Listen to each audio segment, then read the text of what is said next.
Ukraine एक ऐसा देश जो एक ओर से रूस, दूसरी ओर से पोलैंड, तीसरी ओर से रोमानिया से घिरा हुआ है।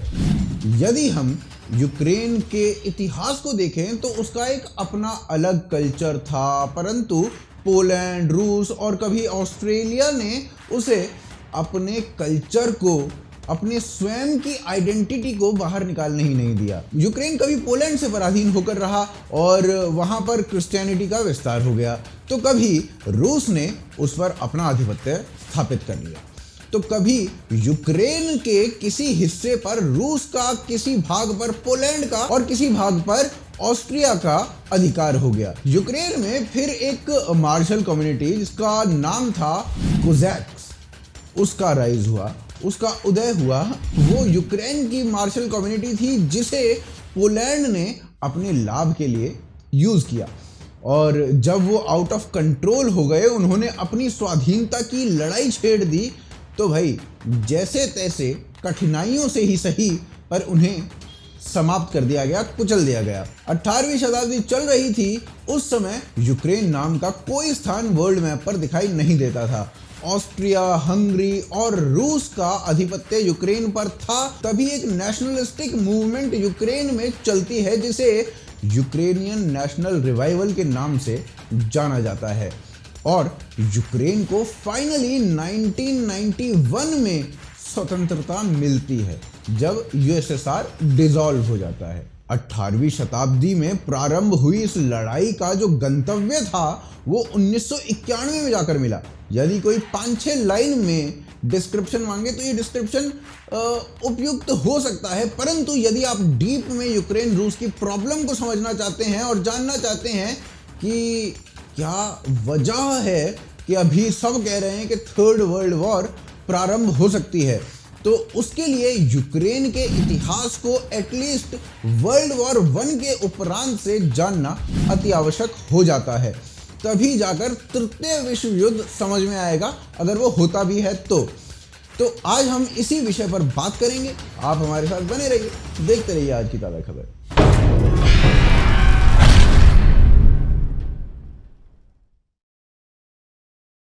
दोस्तों, हमारा इंस्टाग्राम हैंडल AKTK मीडिया है और वहां पर लेफ्ट का वर्चस्व बढ़ता जा रहा है। उसे काउंटर करने के लिए आपका सहयोग अति आवश्यक है, तो आप हमें इंस्टाग्राम पर भी फॉलो करें।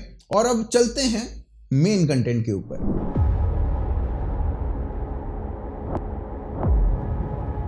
प्रथम विश्व युद्ध चल रहा था, या कहें कि अपने समापन की ओर था। 1917 में अक्टूबर के महीने में रूस में एक क्रांति शुरू हुई जिसे अक्टूबर क्रांति या फिर बोल्शेविक क्रांति के नाम से जाना जाता है। इस क्रांति में यूरोप के कई एम्पायर्स, जिसमें ऑस्ट्रिया का एम्पायर, रूस का एम्पायर, ये ना सभी ध्वस्त हो गए थे। अब यूक्रेन जो कि रूस, ऑस्ट्रिया, पोलैंड के बीच फंसा हुआ था, उसकी कई पार्टीज ने 1917 से 1919 के बीच में यूक्रेन को स्वतंत्र घोषित कर दिया था, परंतु सभी देश जो यूक्रेन को सराउंड कर रहे थे, यूक्रेन को देखकर उनके मन से केवल एक ही बात निकल रही थी, एहे रहा नहीं जाता, तड़प ही ऐसी है ना। इसी बीच पोलैंड और यूक्रेन के बीच युद्ध आरंभ हो जाता है। 8.5 महीनों तक चले इस युद्ध में यूक्रेन की हार होती है और इसका अंत 1920 की ट्रीटी ऑफ वर्साव से होता है। और इसी बीच रूस भी यूक्रेन पर, या कहें पोलैंड पर, अटैक कर देता है, जिसका अंत पीस ऑफ रीगा से होता है, जो कि 1921 में होती है। पीस ऑफ रीगा में डिसाइड किया गया कि यूक्रेन का एक हिस्सा पोलैंड रख लेगा और दूसरा हिस्सा रूस रख लेगा, और यूक्रेन स्वयं को स्वाधीन घोषित जो कर रहा था वो फिर से पराधीन हो चुका था। जिसके एक हिस्से पर कम्युनिस्ट लेनिन का आधिपत्य था, वो कम्युनिस्ट जो विस्तारवाद के अगेंस्ट था, पर अपना विस्तार करे जा रहा था। इतिहास में इतनी बड़ी हिपोक्रेसी पहले शायद कभी देखी ही नहीं गई थी। अब रूस का यूक्रेन के एक बड़े भाग पर आधिपत्य था, और यूक्रेन एक बड़ी उपजाऊ भूमि है, तो रूस में पैदा होने वाले फूड ग्रेन्स का एक बड़ा भाग उसी यूक्रेन वाले एरिया से आता था। 1930 के उपरांत रूस में इंडस्ट्रियलाइजेशन का एक दौर शुरू होता है। रूस अपना पूरा ध्यान इंडस्ट्रियलाइजेशन पर शुरू कर देता है और खेती के लिए एक नया लॉ पास किया जाता है जिसे कलेक्टिवाइजेशन कहा जाता है।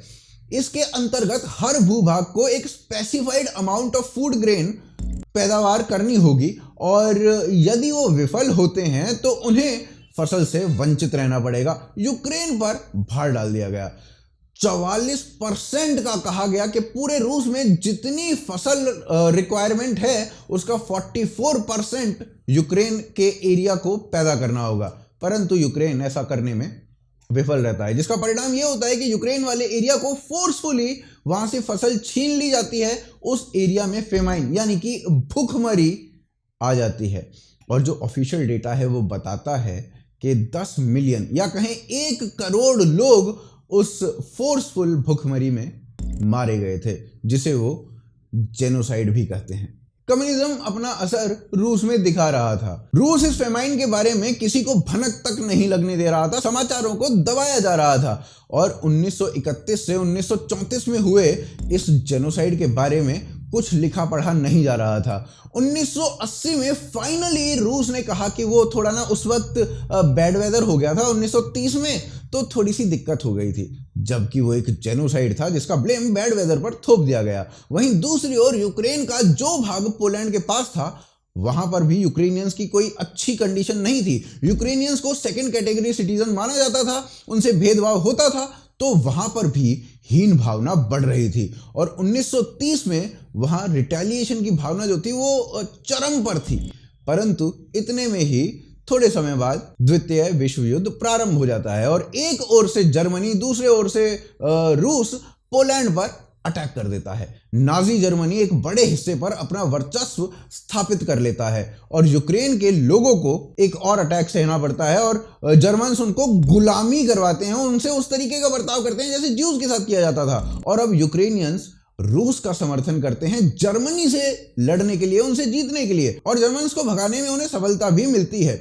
दूसरी वर्ल्ड वॉर समाप्त हो जाती है। अब यूक्रेन जो रूस के वर्चस्व में है उसे कुछ अधिकार दिए जाते हैं, जैसे कि उसे रूल करने वाली पार्टी यूक्रेनियन एसएसआर होगी, वो अपने इंटरनेशनल लॉज बना सकती है और यूनाइटेड नेशंस में एक अलग स्वयं की सीट भी रख सकती है। यानी एक सीट जो है वो रूस की तो है ही, परंतु यूक्रेन भी अपनी दूसरी सीट वहां पर यूएन में रख सकता है। ये संधि अमेरिका ने रूस और यूक्रेन के बीच में कराई थी। यूक्रेन अब इंडस्ट्रियलाइजेशन और प्रोडक्शन में पूरे रूस को पछाड़ना आरंभ कर देता है। रूस की Soviet arms industry and high-tech research का केंद्र भी यूक्रेन बन जाता है। रूस की लीडरशिप में भी बड़े सारे नेता यूक्रेन के पहुंच जाते हैं। यूक्रेन अपने आप में बहुत पावरफुल और डेवलप हो जाता है, यहां तक कि रूस की आर्मी में भी एक बड़ी संख्या यूक्रेनियंस की हो जाती है।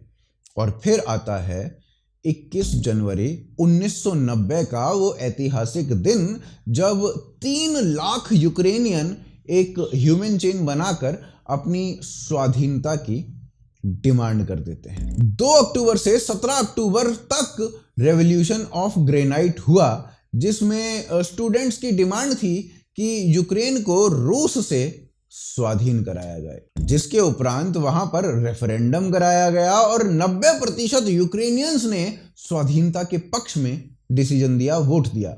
दिसंबर 1991 में पोलैंड, कनाडा ने यूक्रेन को यूनाइटेड नेशन में भी रिकॉग्नाइज कर लिया एक अलग कंट्री के तौर पे। अब ये तो हो गया इतिहास जिसमें पता चला कि रूस और यूक्रेन में कितनी फ्रेंडशिप थी, पर अब तो स्वाधीनता मिल गई थी, तो अब क्या बवंडर हुआ दोनों के बीच में, उसके लिए चलते हैं अगले अध्याय।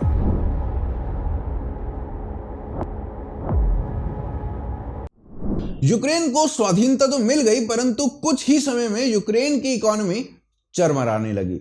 वहीं दूसरी ओर यूक्रेन में रशियन सपोर्टर्स की संख्या जो थी वो लगातार बढ़ रही थी। यूक्रेन की मेजॉरिटी मीडिया भी रशियन लैंग्वेज में थी और यूक्रेन में हर तीसरा व्यक्ति जो अपनी मदर टंग बोलता था वो रशियन हुआ करती थी।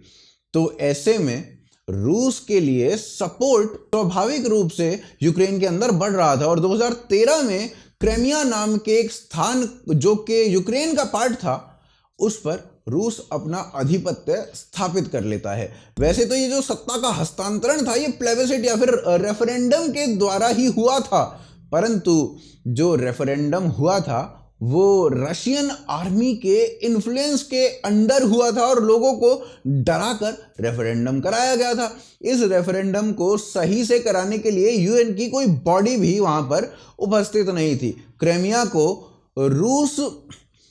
को रशिया में सम्मिलित करने के उपरांत रूस ईस्टर्न यूक्रेन की ओर अपना ध्यान केंद्रित कर देता है। ईस्टर्न यूक्रेन की यदि बात करें तो वहां पर रिबेल्स या कहें एंटी नेशनल्स की संख्या बहुत अधिक है। वो रहते यूक्रेन में हैं लेकिन गीत रूस के गाते हैं और रूस उन्हें हेल्प भी करता है। सही बात है, उन्हें ट्रेनिंग से लेकर अत्याधुनिक हथियार देने तक सभी कार्यों को ढंग से रूस कर रहा है। रिबल्स के पास कमबख्त मिसाइल तक हैं। एक बार तो उन्होंने ऐसे ही मजे मजे में सिविलियन एयरलाइंस को मिसाइल से उड़ा दिया था जिसमें 298 लोग मारे गए थे। मलेशिया की वो फ्लाइट थी और लोगों को मारकर बोले वो ना हमसे गलती से बटन दब गया था, कोई बात नहीं, मर गए तो। रूसी मिलिट्री भी इन रिबेल्स को सपोर्ट करती है और यूक्रेन को डरा कर रखती है। यदि आपने इन पर एक्शन लिया तो हम आप पर अटैक कर देंगे, कुछ इस तरीके के दावे होते हैं। रूस की मिलिट्री वर्ल्ड की सबसे बड़ी मिलिट्री है। यूक्रेन थोड़ा उनसे ना डर कर ही रहती है। यहां पर एक बात बताना सबसे आवश्यक है कि जब यूक्रेन स्वाधीन हुआ था तब यूक्रेन विश्व की तीसरी सबसे बड़ी एटॉमिक पावर था, लेकिन फिर कई सारे डिप्लोमेटिक एग्रीमेंट्स हुए और यूक्रेन ने सभी एटॉमिक वॉरहेड्स जो कि सैकड़ों की संख्या में थे वो रूस को वापस कर दिए और बदले में वर्ल्ड पावर से कहा कि भाई देखो हमारी सिक्योरिटी आपको करनी होगी, रूस से हमें कोई ना खतरा नहीं होना चाहिए। अबे जब तुम सबसे बड़ी एटॉमिक पावर थे तो सिक्योरिटी तो अपने आप ही थी ना भाई। पर चलो कुछ सोचा ही होगा आपने, वैसे तो आप आजकल रिग्रेट कर ही रहे हो। रूस ने यूएसएसआर का एक बड़ा भाग खोया है और उसे दोबारा यूएसएसआर यदि बनाना है तो रूस का ध्यान ना यूक्रेन के ऊपर केंद्रित होना भी चाहिए।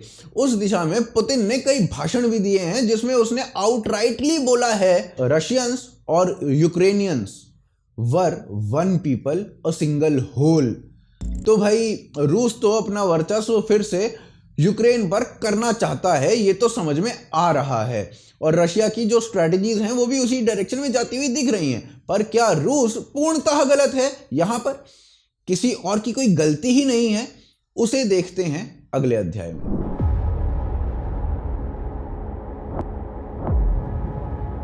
अब इसके लिए चलते हैं वर्ल्ड वॉर 2 के समापन पर। युद्ध तो समाप्त हो गया, यूएस और रूस ने मिलकर युद्ध को लड़ा और जीता भी, परंतु अब बात आई कौन अधिक बलशाली, किसका कितना प्रभुत्व, और ये साख की लड़ाई एक कोल्ड वॉर में कन्वर्ट हो गई और जो पूरा विश्व था ना वो 2 फ्रंट्स में विभाजित हो गया, वेस्ट फ्रंट और ईस्ट फ्रंट।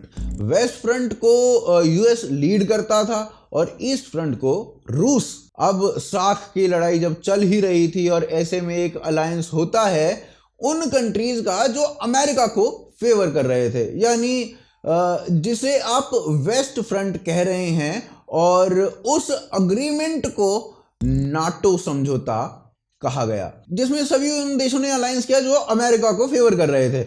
और इसमें एक आर्टिकल ये भी था कि इन देश में से किसी एक देश के ऊपर भी यदि कोई अटैक करता है तो इसका अर्थ यही है कि बाकी सभी देशों के ऊपर अटैक हुआ है और बाकी के सभी देश उस देश को अपनी एनिमी के अगेंस्ट लड़ने में हेल्प करेंगे। ये अलायंस अपने आप में बड़ा पावरफुल था और रूस ने इसका उत्तर पैक्ट ऑफ वर्साओ से दिया, यानी कि एक सिमिलर अलायंस रशिया ने भी क्रिएट कर लिया।